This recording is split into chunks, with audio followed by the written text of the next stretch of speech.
What's up, YouTube? Y'all doing good? You good? You good? I'm good. You good? Okay, good. Okay, Valentine's Day is coming up, and I thought, what better time to do a red velvet cake than Valentine's Day? I mean, it's red, it's moist, it's sexy, and so I figured, this is the perfect time to do it, so I decided to share my recipe with you.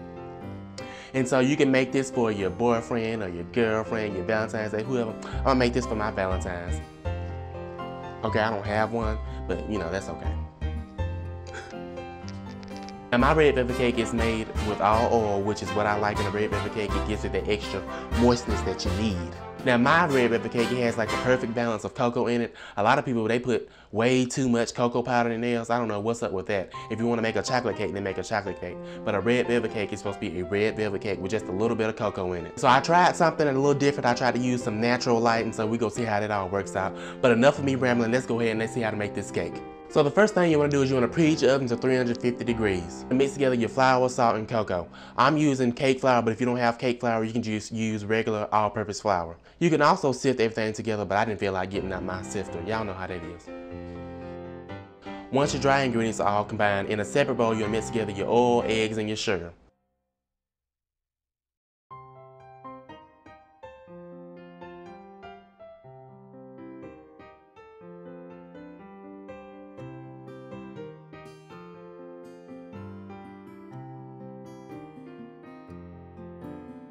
And then add in the vanilla extract.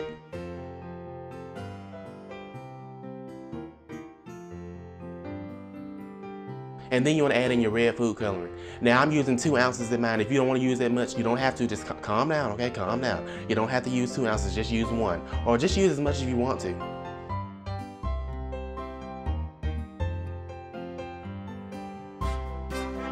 Now you want to slowly mix in your dry ingredients into your wet mixture. Add it in slowly so you don't have a big cloud in your face.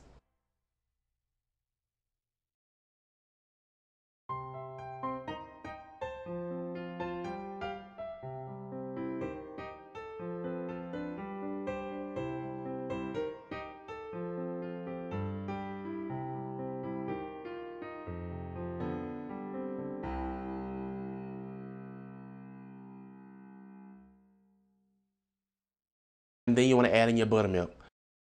Now I got a little too excited when I was getting the ingredients ready for this recipe. So if you'll see in the video, you'll see that I had 2 cups of buttermilk. You only need 1. So I had to take some of that out. I was getting a little too excited. I just wanted to hurry up, make the cake and eat. But you need 1 cup for the recipe is what I'm trying to say. And then the last thing you want to do is you want to mix together your vinegar and your baking soda together. And then quickly add that into your cake batter.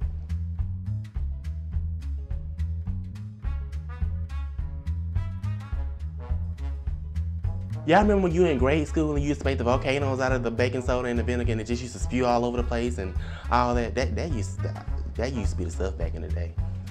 Now you want to grease 2 9-inch pans. Now I'm using vegetable oil and flour today, but you can use butter and flour or whatever combination you want to use.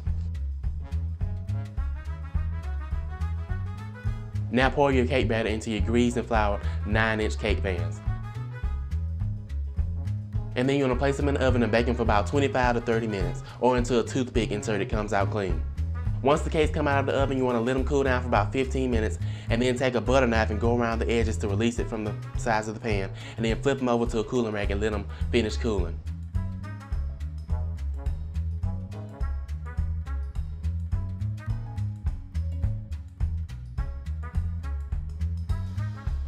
While the cakes are cooling down, you want to get started on your cream cheese frosting. In a mixing bowl, you want to combine your cream cheese and your butter and mix that until fluffy.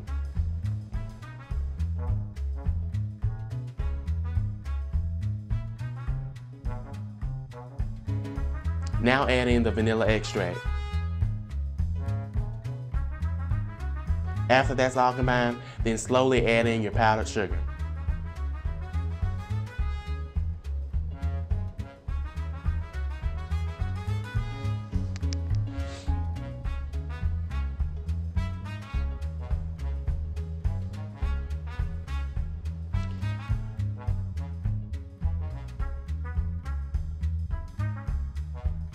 Now put your cool cakes onto your cake plate, and then you want to start frosting.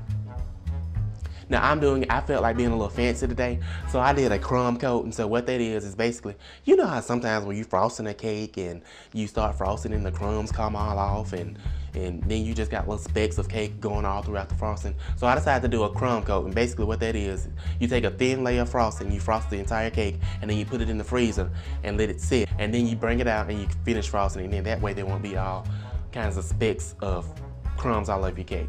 Pop it into your freezer for about 15 minutes. Now mine actually stayed in there for like 25 minutes because I got caught up watching TV, but it'll still, I believe 15 minutes will do it for you. And if you're like me, you like a lot of icing on your cake, so pile it on.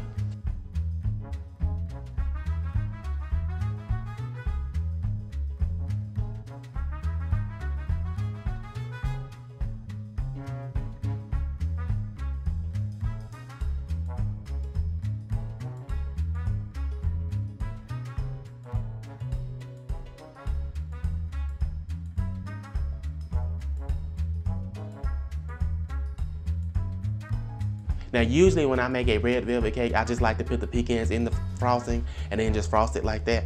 But today I was feeling a little fancy today.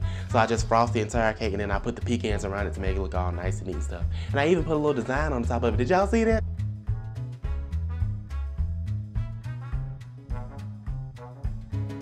And once you're done frosting, that is it. You have a red velvet cake.